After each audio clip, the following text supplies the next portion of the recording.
Postquam consumatis sunt dies octo, ut circumderetur puer, vocatum est nomen eius Iesus.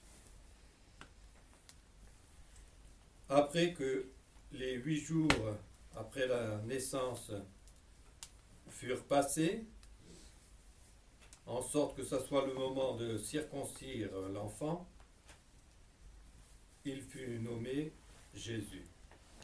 Au nom du Père et du Fils et du Saint-Esprit, ainsi soit-il. Quel est donc cet enfant qui est circoncis?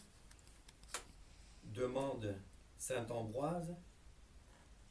Si ce n'est justement cet enfant dont il a été annoncé au chapitre 9 du prophète Ésaïe et que nous avons chanté dans l'introïte, celui dont il a été prophétisé et dit « Puer natus est nobis et filium datus est nobis ». Un enfant est né pour nous et un fils nous a été donné. Le Fils du Père éternel. Et comment on se rend compte de la grandeur de cet enfant? Eh bien, par les noms qui lui sont donnés. Et vocabitur nomen eius, et on lui donnera pour nom. Ici, il n'en est cité qu'un seul, l'ange du grand conseil, mais en Isaïe, il y a Dieu fort, Père du siècle futur. Cet enfant est donc le Fils de Dieu et Dieu lui-même. Et encore une fois, il veut nous montrer l'exemple en suivant les prescriptions de la loi dont il n'a, lui, pas besoin. Il prend sur lui tous nos devoirs, toutes nos obligations pour les accomplir à la perfection à notre place et pour nous en délivrer. Quel est le symbole de la circoncision? Est-ce que c'était quelque chose d'important? Eh bien, c'était le symbole de l'alliance de Dieu avec un peuple choisi. Puisque les hommes s'étaient écartés de Dieu, Dieu, pour les ramener à lui, s'est choisi d'abord un homme en la personne d'Abraham, et à travers sa descendance, il s'est choisi un peuple. Et il a voulu, comme signe sensible de cette alliance, qu'elle soit burinée dans la chair des hommes de ce peuple, burinée d'une façon douloureuse, puisqu'elle provoquait une effusion de sang.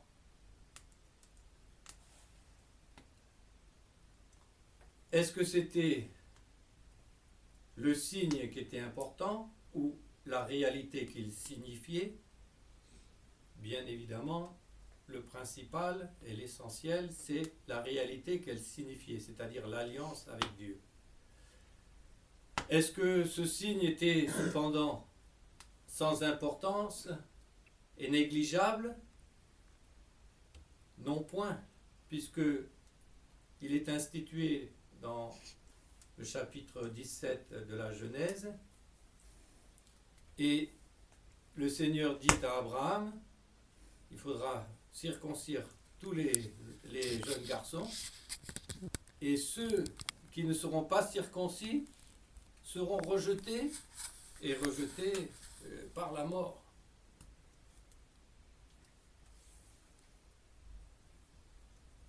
Il y a des exceptions à cette règle pour nous montrer que l'importance, ce n'est pas le signe, mais c'est ce qui est signifié, c'est-à-dire l'alliance avec Dieu, l'union avec Dieu. Et c'est pour cela que,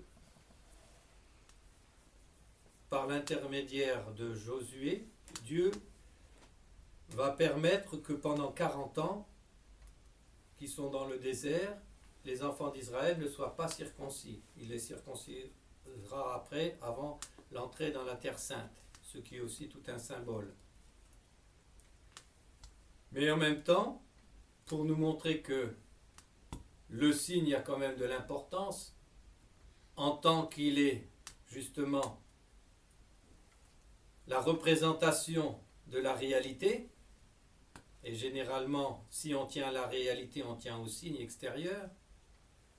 Si on néglige le signe extérieur, c'est qu'on n'est pas si attaché que cela à la réalité intérieure. Et voilà que Moïse, pendant qu'il était dans le désert, avait épousé la fille d'un prêtre de Madian, la fille d'un prêtre païen.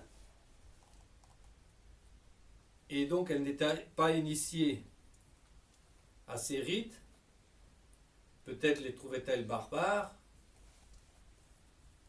Et puis, sans doute, ne voulait-elle pas faire souffrir l'enfant en le circoncisant au 8e jour. Moïse avait dû lui dire, c'est la prescription de Dieu, il faut le faire. Et vraisemblablement, Moïse a eu la faiblesse de ne pas l'exiger d'une façon absolue de sa femme et donc de la laisser différer la circoncision.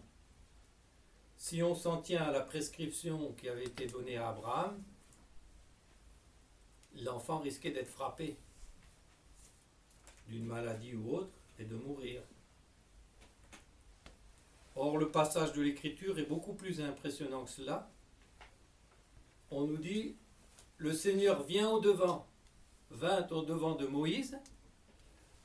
Le Seigneur, c'est-à-dire un ange du Seigneur, ayant pris une apparence humaine pour rendre les choses sensibles, comme c'est pour une tâche négative de châtiment, c'est certainement pas un bon ange, puisque dans ces cas-là, eh bien, le psaume nous dit Per angelos malos, Dieu châtie par les mauvais anges, et pourtant, c'est dit, le Seigneur vient au-devant de lui. Ça veut dire que même les anges mauvais, ou même les humains mauvais,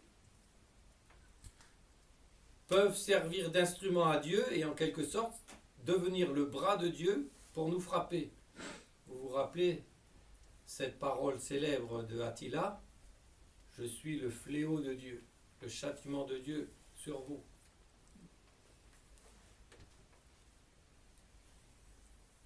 Et l'ange menace Moïse. L'ange menace Moïse, le futur législateur, un des plus grands saints de tous les temps. Et il fait mine de le tuer. Quand Séphora, son épouse, voit qu'en voulant ménager son petit bébé, elle est en train de perdre son mari, alors là, elle ne perd pas une minute. Elle sait très bien le pourquoi de la chose. Puisque tout de suite, hop, elle prend un silex coupant et elle circoncie immédiatement l'enfant. Et puis, elle jette le sang qui en coule sur les pieds de Moïse en lui disant « Vous m'êtes un époux de sang ». Alors l'ange retire son bras et laisse Moïse en vie. Le signe n'a pas d'importance, le signe extérieur. C'est que Moïse, le grand législateur, a failli laisser la vie pour avoir négligé ou pour avoir laissé négliger par son épouse, pour n'avoir pas suffisamment exigé d'elle tout de suite qu'elle accomplisse le rite ou qu'elle lui laisse faire le rite de la circoncision. Donc le signe, oui, a une grosse importance. Pourquoi ? Parce qu'en négligeant cela, il a fait passer en quelque sorte les atermoiements et les désidérata de son épouse avant la volonté et les prescriptions de Dieu. Et Dieu est Dieu, et il ne veut pas qu'on donne dans notre cœur et dans notre esprit la première place à quiconque d'autre que lui-même. Il nous demande d'aimer les autres et de les aimer même en son nom, aimez-vous les uns les autres, jusqu'à donner sa vie pour eux, oui, mais pas en les mettant au-dessus de Dieu, pas en étant prêt à faire quelque chose de contraire à la loi de Dieu pour leur complaire. Donc pas jusqu'à tomber dans le péché pour complaire à une simple créature.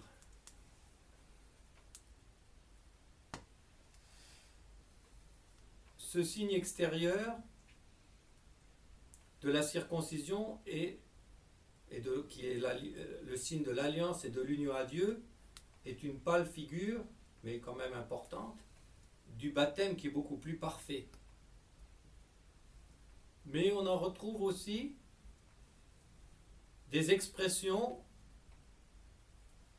dans les sacramentaux ou même dans des signes de protection que la Sainte Vierge, par exemple, elle-même est venue nous donner. Par exemple, le Saint Scapulaire. Le Saint Scapulaire, porter le Saint Scapulaire, c'est se mettre sous la protection de la Très Sainte Vierge Marie d'une façon toute spéciale. Et il y a eu beaucoup de miracles, positifs ou négatifs, pour le montrer. Bien entendu, la Sainte Vierge a fait des promesses, il y a des conditions pour ces promesses à remplir. Néanmoins, elle a dit qu'elle préférerait arracher, et on a des faits où ça s'est passé, arracher le scapulaire à quelqu'un plutôt que qu'il se perde en le portant. Et on a des cas, par exemple, où quelqu'un portant le scapulaire, et en oubliant qu'il le portait, a essayé de se jeter à l'eau une fois, deux fois. Il n'arrivait pas à se noyer. Après, il a compris, ah, c'est ça. Il a acheté le scapulaire et là, ça a été immédiat. Autre signe externe du même genre, c'est la médaille miraculeuse. C'est pas un talisman ou je ne sais quoi. Pourquoi ça a une telle importance? Parce que c'est le signe extérieur de notre confiance en la puissance de la protection de la Très Sainte Vierge Marie. Et c'est en cela que, parce qu'on fait confiance à la Sainte Vierge, alors, eh bien, elle prend au sérieux et elle nous protège d'une façon toute spéciale. Normalement, cette confiance doit être celle de celui qui porte le signe extérieur de cette demande de protection ou d'alliance. Toutefois, il y a beaucoup de cas aussi où on voit que le bon Dieu ou la Très Sainte Vierge Marie se contente de la bonne volonté. C'est-à-dire, voilà un mari qui essaye de convertir son épouse, ou l'inverse, ou un ami vis-à-vis de son ami, au moins, ou une mère vis-à-vis de son enfant, au moins, pour me faire plaisir, fais-moi confiance, prends la médaille miraculeuse. Moi, ces choses-là, vous savez, hein, c'est des histoires de... Hein. Bon, enfin bon, pour te faire plaisir, hein. Eh bien, là, le signe est moins le signe externe de la confiance de la personne qui le porte, puisqu'elle n'y croit pas, que de la confiance de celle qui lui a fait porter.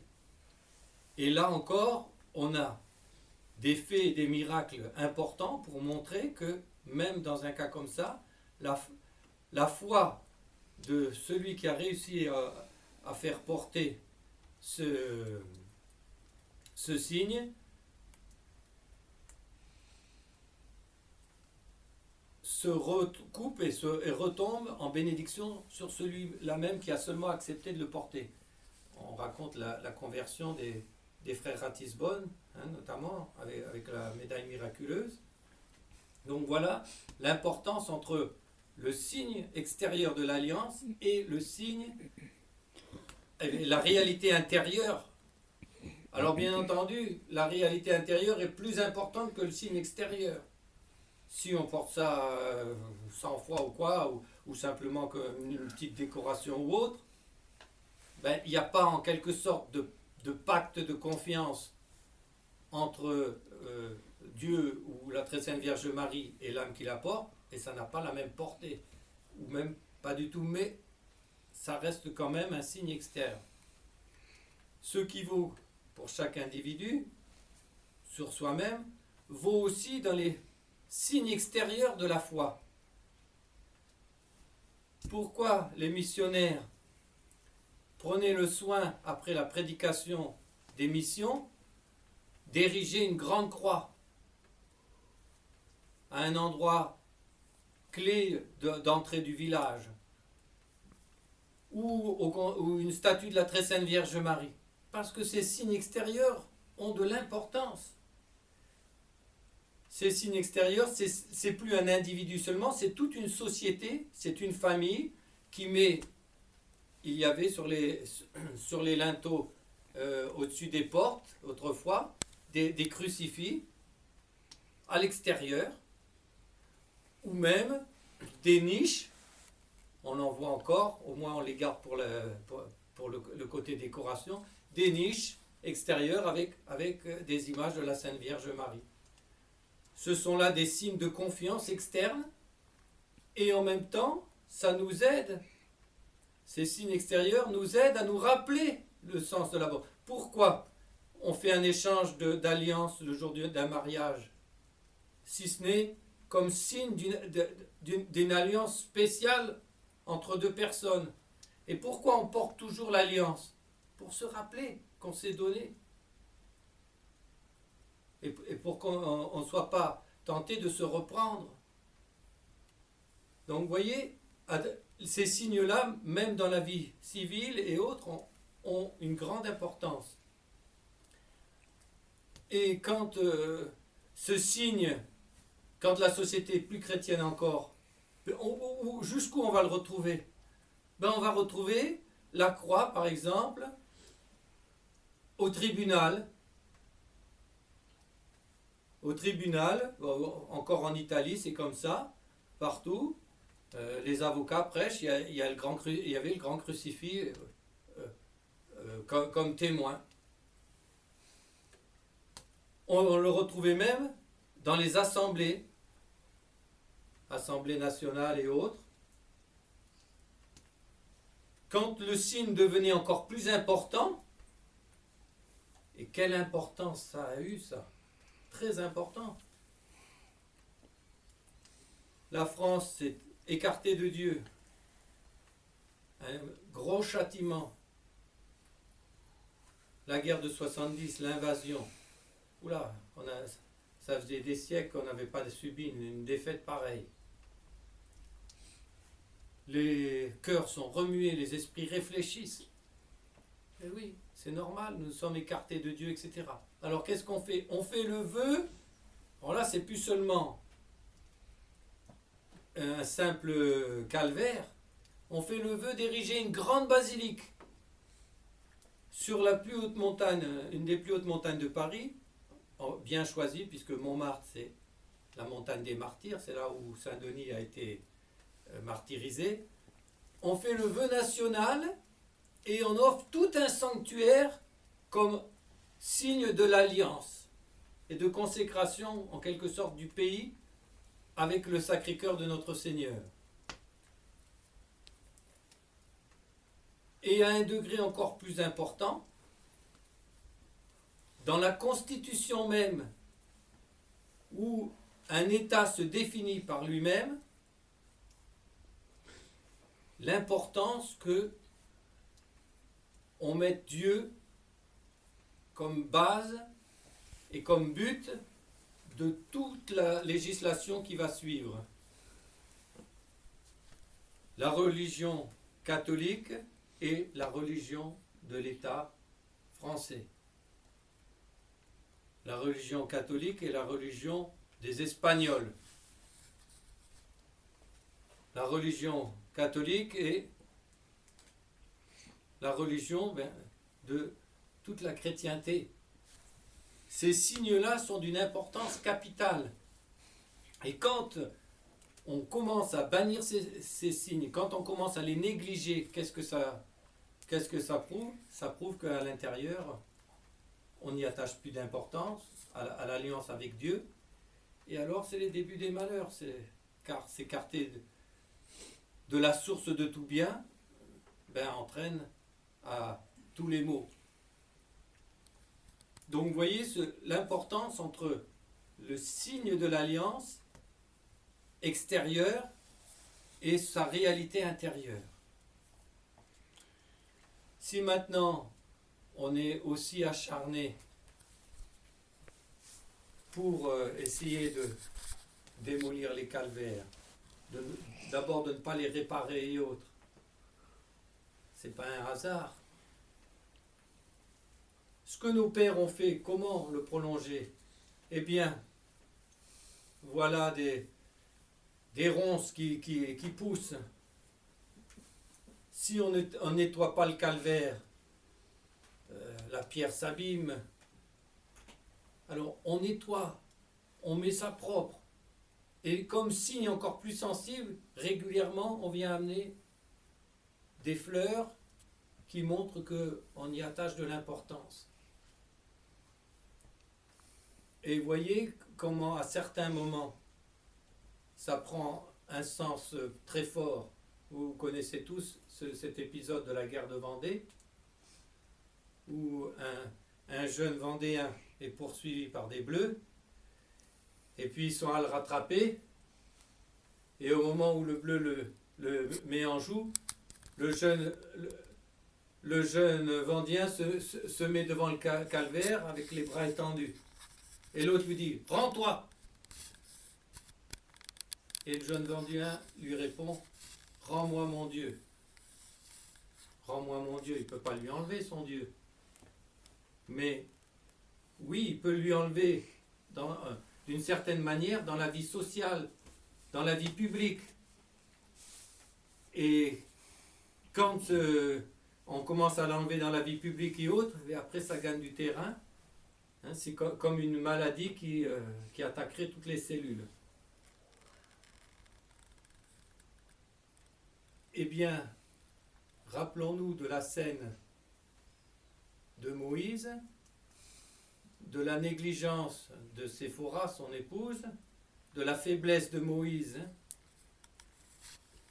Rappelons-nous le châtiment qui a failli le frapper, que la crainte soit le commencement de la sagesse dans nos cœurs. Rappelons-nous aussi l'importance d'un autre signe qui est encore aussi le signe du baptême. Alors l'ange exterminateur vint et il frappa tous les premiers-nés d'Égypte. Oh, d'Égypte. Partout où il y avait le tau avec le signe de la croix, donc le tau,